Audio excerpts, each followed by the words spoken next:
Sebelumnya kalian sudah mempelajari dasar-dasar dari Python seperti variabel, tipe data, list, dictionary, dan juga logika kondisi. Jadi hari ini kita akan mempelajari mengenai perulangan dan juga fungsi.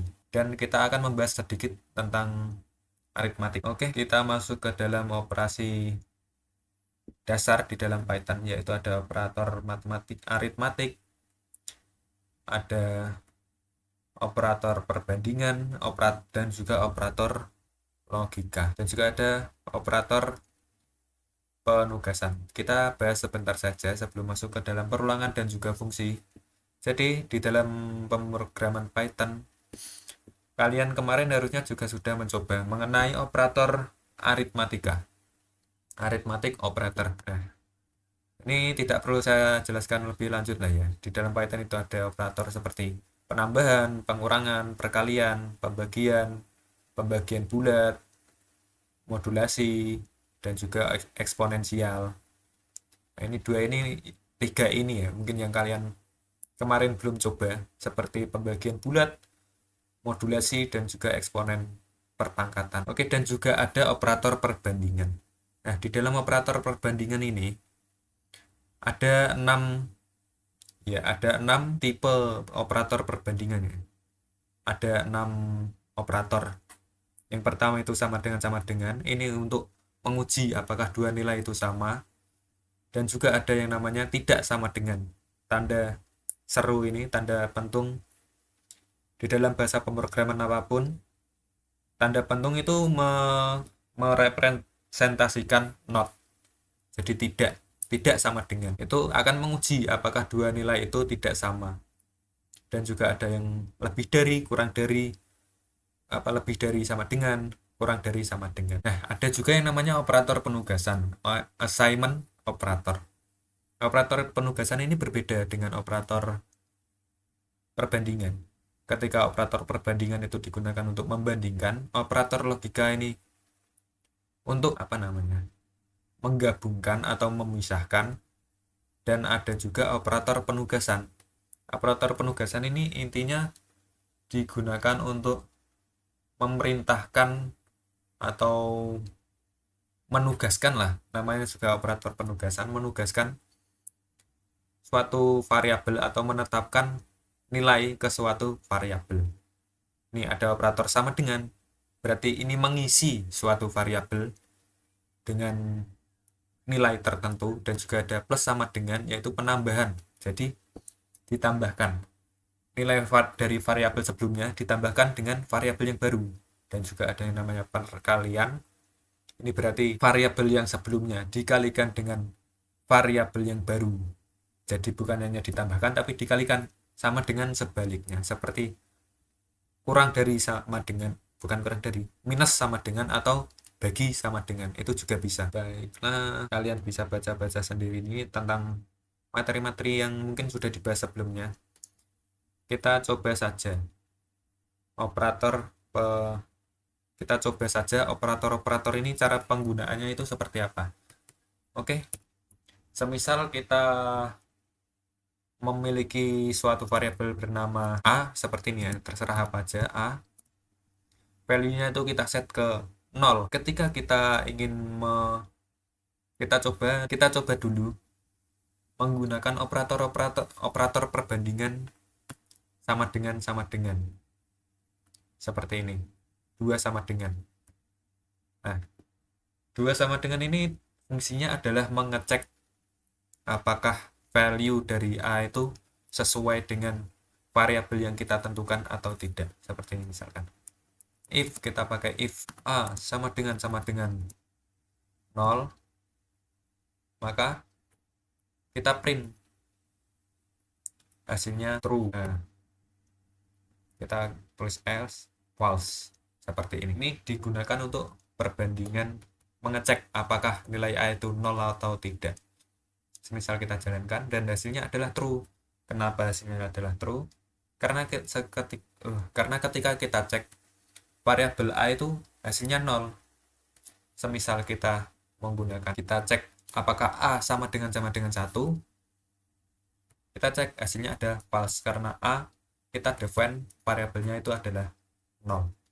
Misal kita seperti ini, tidak sama dengan, apakah if A tidak sama dengan 1, maka di print hasilnya true, else di print hasilnya false. Menurut kalian ini hasilnya akan seperti apa ketika kita menggunakan operator not?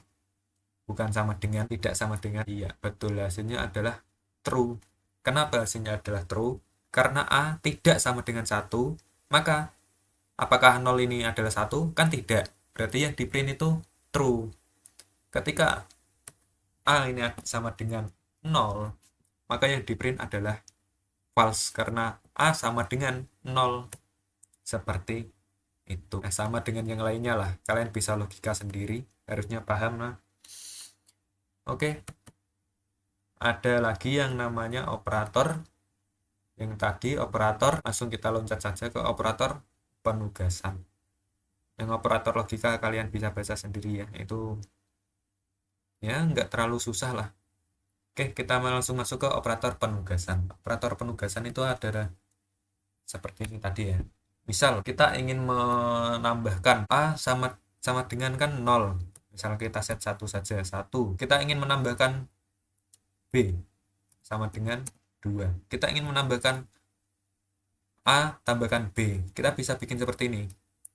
C sama dengan A plus B. Bisa seperti ini. Kita print T seperti ini juga bisa. Dan hasilnya akan benar. Hasilnya adalah 3. Seperti ini kan yang kalian pelajarin kemarin.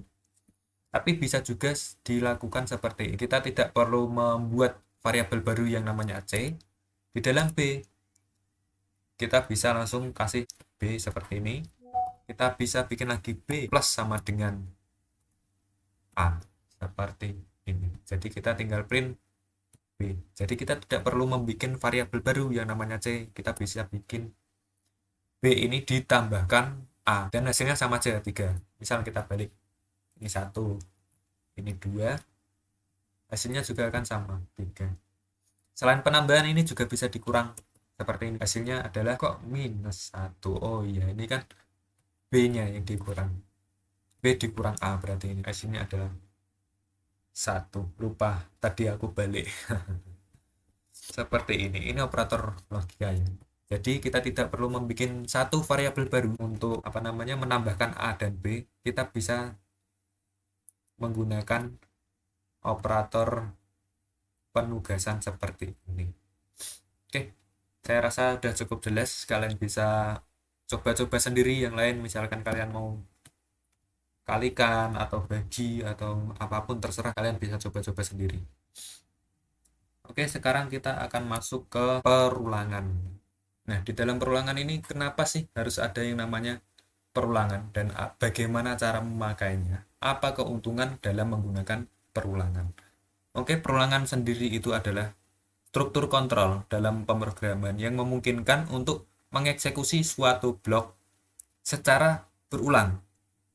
Jadi kita tidak perlu mengulang secara manual. Jadi kita tinggal menggunakan sintaks atau perintah dari bahasa pemrograman ini, menggunakan sintaks loops ini untuk mengulang suatu blok program atau suatu perintah yang kita buat, suatu program yang kita buat. Ketika kita ingin mengulang program itu berapa kali, semisal 1 kali atau 2 kali, kita ingin mengulang program 3 kali, kita tinggal menggunakan loop. Jadi kita tidak perlu menulis ulang program tersebut. Nah, seperti yang dijelaskan di sini, tujuan utama loop adalah menegakkan prinsip try, don't repeat yourself. Jadi kita bisa menggunakan loop ini untuk melakukan perulangan secara otomatis. Jadi kita tidak perlu menulis ulang setiap kode yang ingin kita jalankan. Oke, di dalam loop ini ada dua jenis ya, ada dua jenis loop, yaitu loop for dan juga loop while.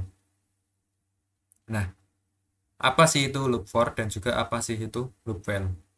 Kalian bayangin aja, loop for itu semisal kalian punya suatu buku dengan halaman tertentu, kalian ingin buka buku itu sebanyak 7 kali. Jadi kita akan membuka 1 kali, 2 kali, 3 kali, 4 kali, 5 kali, 6 kali, 7 kali. Seperti ini. Jadi, kita sudah tahu ingin membuka buku ini berapa kali. Misal 7 kali, maka akan di program look for ini akan mengulang pembukaan ini. Ini yang namanya pembukaan sebanyak 7 kali. Seperti itu. Nah, kapan kita akan menggunakan loop while? Loop while semisal kalian ingin berhenti ketika ketika kalian sudah menemukan apa yang kalian inginkan. Semisal di setiap perulangan ini, setiap kita membuka, kita baca seluruh isi dari halaman ini apa. Ketika kita sudah menemukan kata kunci tertentu, semisal kita sudah menemukan ini, kita sudah menemukan apa ya, ini isinya apa ya. Misal ini kan ada isinya. Ketika kita ingin ini perulangannya berhenti ketika isinya sudah habis. Ini kan sudah tidak ada isinya. Berarti perulangan akan berhenti di sini. Nah, bagaimana apa? Jadi kita akan menggunakan while ketika kondisinya seperti itu. Dan kita akan menggunakan loop for ketika kita sudah mengeset akan berhenti misalkan di 7 lembar atau di 8 lembar atau di 9 lembar. Nah, seperti itu. Kondisinya tidak tahu kapan isinya akan habis, dan di sini kondisinya kita sudah tahu kapan akan berhenti ketika sudah 8 kali. Semisal seperti itu. Kalau belum paham, kita coba langsung saja. Semisal kita punya 2 ya. Look for in range 5 seperti ini. Ini adalah kode program untuk menggunakan loop for di dalam Python, dan juga kita misal bikin while jangan begini. While-nya kita coba dulu yang true. Seperti ini. Ini adalah kode program dalam penggunaan looping di dalam Python. Kita coba satu-satu dulu. Seperti yang saya jelaskan tadi, jadi kita itu melooping ini, value dari ini akan kita ulang in range 5. Jadi ini akan kita ulang sampai 5 kali. In range 5 kali. Sebanyak berapa kali? Sebanyak 5 kali. Seperti yang saya jelaskan tadi, dalam penggunaan loop for, kita akan melakukan perulangan sebanyak 5 kali. Kita sudah jelaskan perulangan ini akan dilakukan sebanyak berapa kali. Misalkan seperti itu. Semisal kita print seperti ini, cek. Kita ingin mengeprint cek ini. Jadi ketika kita menjalankan program ini, maka print check ini akan dilakukan sebanyak 5 kali. In range 5 kali. Kita coba ya. Dilakukan sebanyak 5 kali kan? 1, 2, 3, 4, dan 5. Oke, jadi apa itu i? Ini apa? Di dalam loop for ini, kenapa harus ada i? Kenapa tidak for range 5 seperti ini? Tidak bisa. Kenapa i itu sangat krusial? Kita untuk mengetahui itu, kita coba cek. Yang kita print itu bukan itu, tapi kita print i seperti ini. I-nya langsung kita print. Bagaimana hasilnya? Nah, kelihatan kan isi dari ini adalah pertama. Di perulangan pertama, value isi dari ini adalah 0. Di perulangan kedua adalah 1. Perulangan ketiga adalah 2. Perulangan keempat adalah 3. Perulangan kelima adalah 4 ya. Perulangannya itu 5 kali. Tapi yang diulang itu apa? Yang diulang itu adalah i. Ini diulang secara berurutan. Itu kuncinya tadi. Berurutan dalam urutan sebanyak 5 kali. Jadi yang diulang itu adalah i. Seperti itu. Semoga kalian bisa paham. Nah, penggunaannya itu bagaimana? Semisal kita memiliki sebuah list. Sebelumnya kalian kan sudah mempelajari tentang list lah ya. List dari data. Nah, ini udah ada rekomendasi. Datanya itu adalah di dalam array ini, di dalam list ini, variabel 0 adalah 1, variabel 1 adalah 2, variabel 2 adalah 3, variabel 3 adalah 4, variabel 4 adalah 5. Seperti itu kan ya. di dalam sebuah list ini adalah value ke 0, value ke 1, value kedua, value ketiga, value ke 4 karena dimulainya dari 0. Apa persamaan dari itu tadi? Nah, di dalam ini kan seperti yang kita print tadi, dimulainya kan juga dari 0. Jadi, kita bisa, misalkan kita ingin mengambil value ke 0, kita tidak perlu mengambil satu-satu, kita bisa menggunakan i ini. Jadi, kita tinggal print data, kita masukkan i seperti ini, dan datanya akan keluar 1 sampai dengan 5. Seperti itu. Enak kan kalau pakai i? Kita tidak perlu, kalau kita tidak pakai i, semisal seperti ini, kalau ketika kita ingin ngeprint ini semua, kita harus print data 0, lupa pakai kurung tutup kurung buka, seperti ini. Terus kita copy paste data 1, terus kita copy paste data 2, copy paste data 3, data 4, seperti ini untuk menghasilkan, untuk mengeluarkan semua value itu. Tapi ketika kita menggunakan loop, kita tidak perlu mendefine satu persatu seperti ini. Jadi kita tinggal membuat satu print sekali seperti ini, satu print ini, dan datanya kita bisa ambil dari i. Apa yang akan kita print di dalam data ini, kita ambil dari i. Karena nilai i-nya ini adalah dimulai dari 0, berurutan sampai dengan 5, in range 5 sampai dengan 5. Berarti 5 kali, bukan sampai dengan 5. Bukan 0 sampai dengan 5, tapi i ini akan diulang 5 kali dari 0 seperti itu. Nah, ada cara lain dalam penggunaan in range ini. Jadi kita tidak perlu menggunakan range. Kita bisa bikin seperti ini. Kita hapus dulu in data. Nah, gila kan bisa seperti ini kan? Kita coba dulu print, cek. Apa yang akan terjadi? Kalian bisa tebak, sama aja. Ceknya akan diulang 5 kali. Kenapa? Karena value dari data ini ada 5. Coba kita tambahkan satu lagi. 6 seperti ini. Atau sampai 10 sekalian. Kita print. Nah, ceknya ini akan diulang sebanyak 10 kali. Apa maksudnya itu? Berarti i-nya ini akan diulang in data. Berarti i akan diulang sebanyak data ini. Jadi kita tidak perlu meribet-ribet lah. Hitung dulu, ini ada 10. Berarti in range 10. Harus kita ganti-ganti terus, tidak perlu. Kita tinggal membuat data. Ketika datanya ini berubah, ini otomatis akan berubah. Seperti itu. Di dalamnya ini i akan diulang di dalam data, bukan di dalam range 10 seperti itu. Terus kita mau mengeluarkan semua seperti tadi, bisa nggak? Bisa. Kita tinggal bikin seperti ini, data seperti tadi, i. Begini, nanti keluar semua ini nilai dari data. Line and file out of range. Iya, karena mulainya berarti bukan dari 0, tapi dari 1. Berarti kita tinggal bikin ini, min 1, seperti ini. Karena ini yang dibaca for i, ini yang diulang itu bukan i-nya ternyata ya. Yang diulang itu datanya, berarti isi dari datanya yang masuk ke dalam i, seperti itu. Nah, ketika kita kurangi 1, hasilnya akan benar. Kenapa seperti itu? Karena i ini bukan seperti tadi, bukan urutan dari 0 sampai dengan 10. 0 sampai dengan 10 itu ketika i ini di dalam range, bukan di dalam suatu list. Ketika kita masukkan in data, logikanya sudah bukan seperti tadi. I ini akan mengulang isi dari setiap data. Ketika i-nya value awalnya itu 1, maka i pertama itu adalah 1. Tidak percaya, coba kita langsung print seperti ini. Kita cek apa sih isi dari i, kita cek.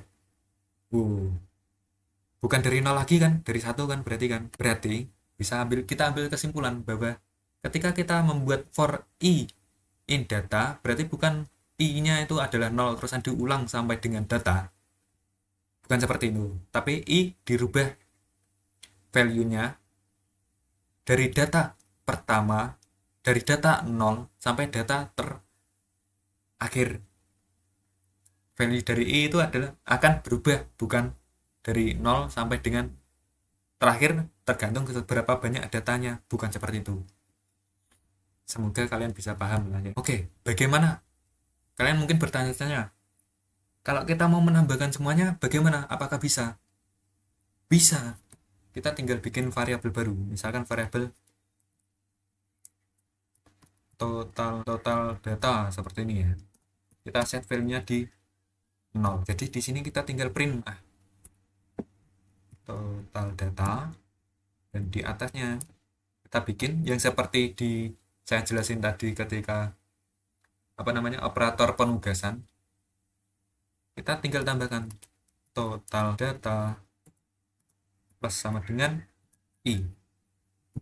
Nah, kok 1i. Kalian kan sudah tahu apa isi dari i. Jadi kalian logikakan bagaimana, coba ayo. Ya, total data ini akan ditambahkan, ya kan? Ditambahkan seperti penjelasan yang tadi, ditambahkan i di setiap perulangannya. Ketika total data itu adalah 0, perulangan pertama total data ditambahkan i, berarti total data ditambah berapa? Ditambah 1. Nah, di perulangan kedua, total data yang nilainya adalah 1 ditambah 2. Di perulangan ketiga, total data yang value-nya adalah 2 ditambah 3, dan seterusnya sampai dengan 10. Coba kita print total data, printnya kita taruh belakang, jangan taruh depan. Kenapa printnya ini saya kebelakangin? Ketika printnya ini di dalam total data, maka setiap perulangan printnya ini akan diulang juga. Kita coba, ya kan, diulang dari 1, 3, 6, 10 sampai dengan 55. Ketika kita mundurkan, jadi print ini sudah tidak masuk ke dalam perulangan. Ini sudah kode program tersendiri. Jadi hasilnya bukan perulangan seperti ini, tapi langsung ke 55. Ya kan? Jadi printnya ini sudah tidak masuk ke dalam perulangan. Perulangan terbatas sampai dengan total data ini saja. Jadi kalian jangan sampai salah. Total data di belakang gini nggak bisa, karena total data nggak masuk ke dalam perulangan. Itulah Python otomatis, tidak perlu pakai kurung buka kurung tutup seperti bahasa pemrograman yang lama. Oke, seperti itu ketika kita ingin menambahkan. Terus kita masuk ke dalam perulangan while. While ini akan sering kalian gunakan ketika kalian seperti yang saya jelasin tadi, tidak tahu kapan programnya akan berhenti, atau berhentinya ketika suatu kondisi telah tercapai. Seperti ini. Kita bikin while value booleannya pertama adalah true. True-nya T besar dong. True. Seperti ini. While-nya adalah true, maka apa yang ingin kita ulang? Misalkan kita mengeprint hello world. Kapan kita ingin berhentikan print hello world ini? Bagaimana print hello world ini akan berhenti? Kita harus menentukan kapan, entah itu kapanpun atau tidak berhenti sama sekali. Semisal kita ingin tidak berhenti sama sekali, kita set value while itu adalah true, maka tinggal kita jalankan. Nah, hello world-nya ini tidak akan berhenti, looping terus, dan menjadi namanya adalah infinite loop. Iya, kita bersih dulu. Oke, semisal kita ingin membuat titik berhentinya. Misal kita ingin membuat berhenti sekali saja setelah print sekali, tinggal kita tambahkan break seperti ini. Kita coba jalankan. Nah, hello world dijalankan sekali seperti itu. Coba kita bikin i sama dengan 0, terus i plus sama dengan 1 seperti ini ya. Kita berhentikan ketika i adalah sampai dengan 5. Kita tinggal bikin saja if i sama dengan 5, maka akan break. Jadi breaknya ini akan dijalankan ketika i sama dengan 5. Nah, jadi apa maksud dari kode ini? Jadi i pertama ini kan value-nya adalah 0. Kita naikin ke atas saja gini. Seperti ini ya. I pertama kan adalah 0. Nah, kita ulang aja. I plus sama dengan 1. Jadi setiap perulangan I yang awalnya adalah 0, kita tambahkan 1. Nah, berarti nilai I-nya ini kan akan bertambah terus. Nah, kapan akan berhenti? Ketika I sama dengan 5, maka kita berhentikan. If I sama dengan 5, maka break. Jadi hello world ini akan di break ketika I telah mencapai nilai 5. Ya, hasilnya akan menjadi 4 kali. Kenapa 4 kali? Karena hello world ini aku taruh di bawah I. Kita naikin ya, di print 5 kali. Seperti itu. Bisa dipahami? Atau kalau kurang paham, kalian bisa bayangin aja I, ya seperti tadi itu udah paling jelas sih. I adalah 0 dan diulang. I plus sama dengan 1. I plus sama dengan 1 itu diulang terus. Entah sampai kapanpun ini akan diulang. I plus sama dengan 1. Nah, terus kapan ini akan berhenti? Misal ini tidak ada, seperti ini. Kita nonaktifkan dulu. Kapan I plus sama dengan 1 ini akan berhenti? Kita coba print. I seperti ini ya. Tidak akan berhenti, terus-menerus. Nah, untuk menghentikan ini secara otomatis, kita set dulu kapan ini akan berhenti. Ini akan berhenti ketika I telah mencapai 5. Ketika I sudah sama dengan 5. Ya kan? Jadi perulangan ini akan berhenti ketika I sudah sama dengan 5. Bagaimana cara memberhentikannya? Dengan cara break ini. Ini akan memberhentikan loop di dalam while. Di dalam for juga bisa sih sebenarnya. Tapi ini lebih sering dipakai di while karena kondisinya itu tidak menentu. Tinggal kita ingin berhentikannya itu kapan? Ketika sudah mencapai 5, sudah mencapai 6, atau sudah mencapai 10. Terserah seperti itu. Ya, mungkin di situ aja ya. Semoga kalian bisa memahami. Sebagai penugasan, mungkin kalian bisa baca-baca lebih lagi tentang pengaplikasian loop dan juga while ini, dan juga operator-operator dasar yang akan kalian pakai di dalam program kalian, dan kalian bisa coba latihan-latihan sendiri. Latihan dengan ini ya, di terakhir modul ini ada tugas. Sebenarnya bukan tugas sih, ini tinggal kalian coba sendiri lah. Latihan-latihan seperti ini. Anda memiliki data list harga produk. Ini listnya harga produk seperti ini. Gunakan for loop untuk mencetak setiap harga produk seperti yang saya jelaskan tadi ya.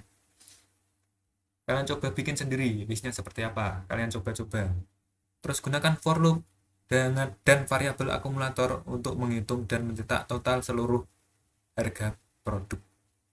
Total, seperti yang saya jelaskan tadi. Totalnya kalian hitung, kalian tambahkan, dan juga hitung mundur while loop menggunakan loop. Tuliskan kode menggunakan while loop untuk menghitung mundur dari angka 5 sampai dengan 1. Berarti kebalikannya. Ketika ini di plus sama dengan, ketika dibalik, maka value I-nya ini kita set 10, terus kita minuskan sampai dengan kapan gitu. Seperti itu. Kalian bisa coba-coba sendiri lah ya. Ini bisa buat kalian buat latihan dari yang simple sampai dengan yang susah. Latihan ke-6. Fungsi bernama, oh ya, fungsinya belum saya jelasin ya. Oke. Kelewatan. Fungsi belum saya jelasin. Oke, di dalam Python fungsi itu dituliskan dengan def seperti ini. Def ini untuk mendefinisikan bahwa ini adalah sebuah fungsi. Misalkan kita punya fungsi dengan nama nomor seperti ini. Kalau enggak, def tambah. Terus kita bisa set variabel A, bukan variabel di sini namanya parameter A, dan juga parameter B. Semisal kita membuat kalkulator penambahannya. Kalau sebelumnya kalian membuat penambahan itu langsung dari variabel terus ditambahkan, itu kan tidak modular. Ketika kalian ingin menambahkan value-value lain, kalian harus membuat ulang kan, atau menulis ulang.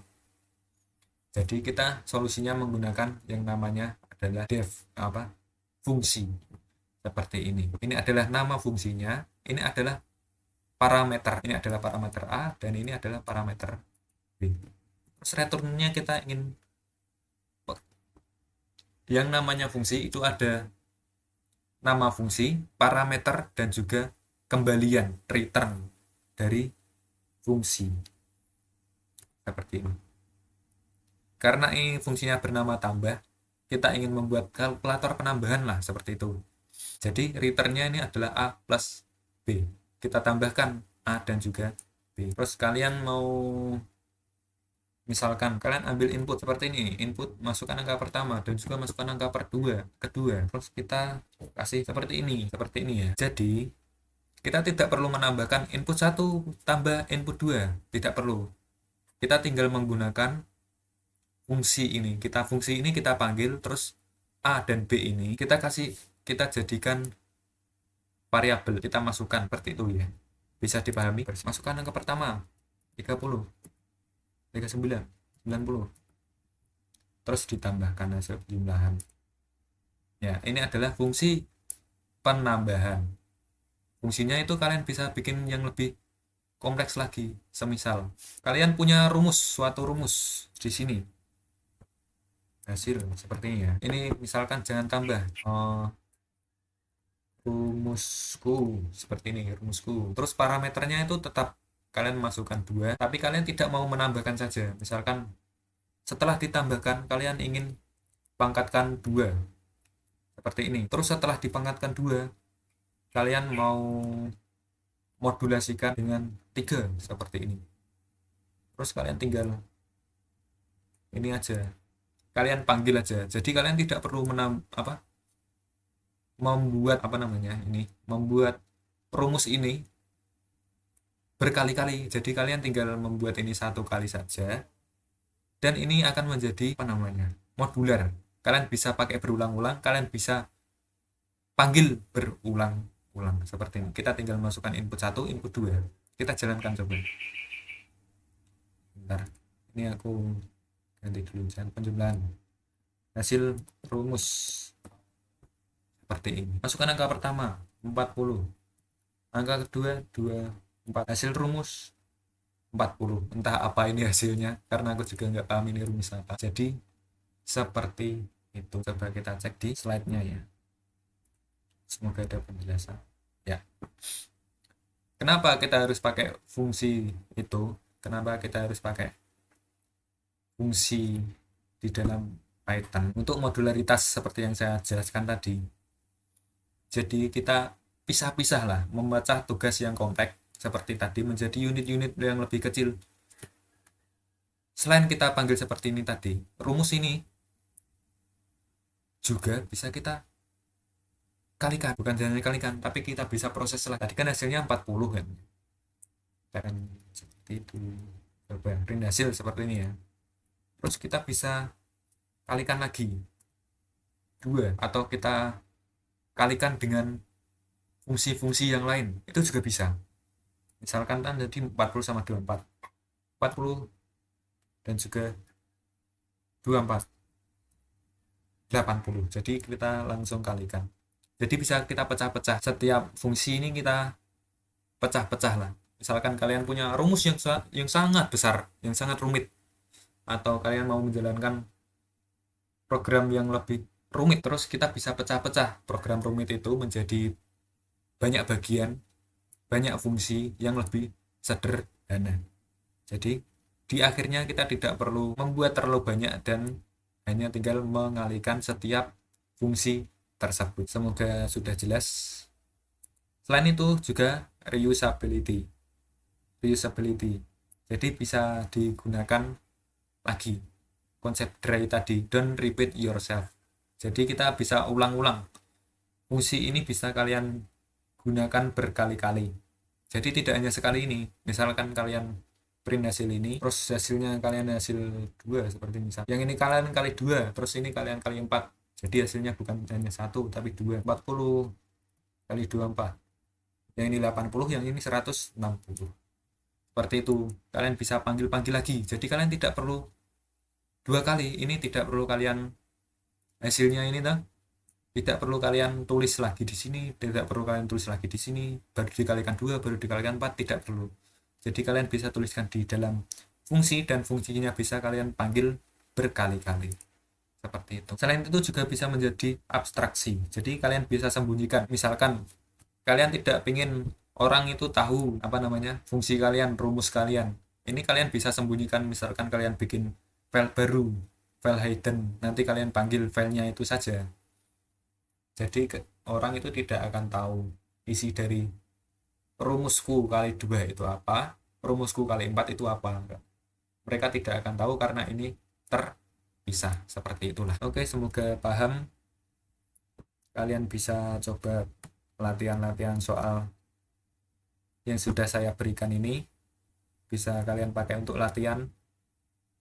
Dari yang simple seperti yang saya jelaskan ini, dan juga yang rumit seperti ini. Definisikan fungsi bernama analisis suhu rata-rata. Gunakan for loop untuk menjalankan semua suhu di dalam input.